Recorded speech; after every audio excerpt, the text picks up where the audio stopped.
লুঙ্গি পরেই বহুতল ভবনের চুরি করতে উঠে গিয়েছিলেন এক চোর।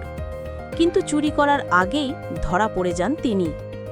এরপর যা ঘটল তা যেন কোনো অ্যাকশন সিনেমার দৃশ্য, হুবহু দেশি স্পাইডারম্যান।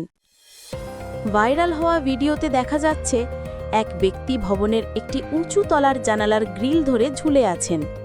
লুঙ্গি কাছা দেওয়ারও সময় পাননি তিনি। কিছুক্ষণ পরেই অবিশ্বাস্য দক্ষতায় জানালার গ্রিল বেয়ে সানশেডে পা রেখে ধীরে ধীরে নিচে নামতে শুরু করেন। তার নেমে যাওয়ার ভঙ্গি দেখে মনে হচ্ছিল বহুদিনের অভিজ্ঞতা না থাকলে এমনটা সম্ভব নয়।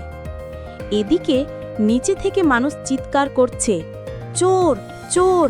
কারোর হাতে মোবাইল, কেউ ভিডিও করছে, আবার কেউ দ্রুত সিঁড়ি বেয়ে নিচে নামছে তাকে ধরার জন্য। কিন্তু চোরটির আচরণে ছিল না বিন্দুমাত্র ভয় বা আতঙ্ক, বরং পুরো ঘটনাটাই যেন তিনি খুব রিল্যাক্স মুডে সামলাচ্ছিলেন।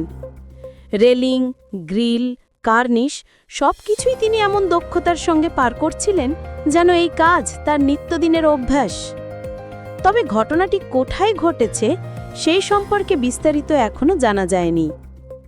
ভিডিওটি ভাইরাল হতেই নেট দুনিয়ায় শুরু হয়েছে হাস্যরস। কেউ লিখেছেন, এই প্রতিভা নষ্ট হচ্ছে, সিনেমায় স্টান্টম্যান হওয়া উচিত। কেউ আবার মজা করে বলছেন, দেশি স্পাইডারম্যানের পরিণতি কি হলো জানতে ইচ্ছা করছে।